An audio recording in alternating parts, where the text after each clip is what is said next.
નમસ્કાર, હું છું જાવેદ સૈયદ. આપ જોઈ રહ્યા છો ન્યૂઝ ફોર ઇન્ડિયા. વાત કરીશું ચાળસમાની. આજે ચાળસમાં વિધાનસભામાં ધારાસભ્ય દિનેશભાઈ ઠાકોરના હસ્તે કેન્દ્રની નવી બિલ્ડિંગનું રિબિન કાપીને ઉદ્ઘાટન કરવામાં આવ્યું હતું. 2018થી ચાલી રહેલા આંગણવાડી કેન્દ્ર નવી બિલ્ડિંગ બનાવવાનું આજે કામ પૂર્ણ થયું હતું. ધારાસભ્ય દિનેશ ઠાકોર દ્વારા પોતાની જાતમાંથી શાળામાં બાળકોને અભ્યાસ માટે 1 લાખ રૂપિયા આપવા માટેની જાહેરાત કરવામાં આવી હતી. આ કાર્યક્રમમાં ધારાસભ્ય દિનેશ ઠાકોર, નવગણજી ઠાકોર, હસમુખભાઈ સક્સેના, નરેન્દ્રભાઈ પરમાર, નરેશભાઈ સોલંકી, આંગણવાડી સ્ટાફ અને ગ્રામજનો હાજર રહ્યા હતા. બેન, શું નામ છે તમારું? શું ફરજ બજાવો છો? અને આપણે આંગણવાડી કેન્દ્રની કેટલા વર્ષથી સમસ્યા હતી, શું હતું? મારું નામ છે જોશી અનિતાબેન વિપુલભાઈ. હું ભોણા ગામમાં આંગણવાડી કાર્યકર તરીકેની ફરજ બજાવું છું. મારા ગામમાં આંગણવાડી એમ કે જગદીશમાં મૂક્યું હતું પણ બનતું નહોતું. લગભગ કોને કે 7 વર્ષથી આ પ્રશ્ન હતો, પણ હવે સરકારે મારો પ્રશ્ન ધ્યાનમાં લઈ અને આંગણવાડી બની ગઈ છે અને ગામવાળાનો પણ સાથ અને સહકાર પૂરો પડી રહ્યો છે.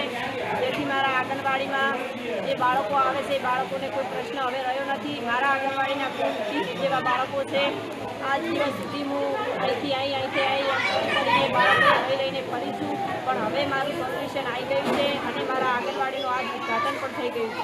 રમેશભાઈ, આપના ગામની અંદર જે આંગણવાડી કેન્દ્ર હતું એ ઘણા સમયથી વિવાદમાં હતું, એ બનતું નહોતું. આજે જે આંગણવાડી કેન્દ્રનું કામ પૂર્ણ થયું છે, તો આપ શું કહેવા માગો છો?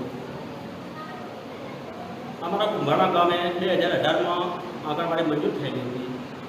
અગમ્ય કારણોસર આજ દિન સુધી એ આંગણવાડીનું કામ અધૂરું હતું, જેને લઈ મેં લેખિત રજૂઆતો કરેલી તાલુકા વિકાસ અધિકારીશ્રી, જિલ્લા વિકાસ અધિકારીશ્રી.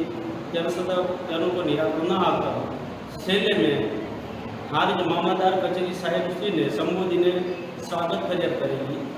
પાટણથી મામલતદાર પાટણથી કલેક્ટર સાહેબ હાજર હતા. મારી સ્વાગત ફરિયાદ ધ્યાને લઈ અને આંગણવાડીનું કામ જલ્દી પૂર્ણ થાય તેવું તાલુકા પંચાયતના જવાબદાર અધિકારીઓને હુકમ કરેલો. જે આંગણવાડીનું કામ મેં આજે 2024માં કામ કરી પૂર્ણ કર્યું.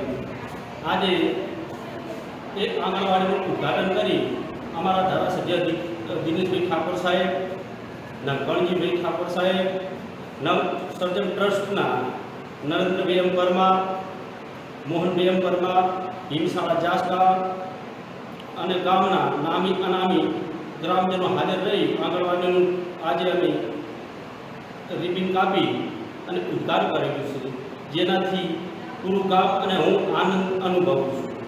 મને ન્યૂઝ ઇન્ડિયા ફોર ન્યૂઝે જે મદદ કરી એ બદલ ન્યૂઝનો પણ ખૂબ ખૂબ દિલથી આભાર માનું છું.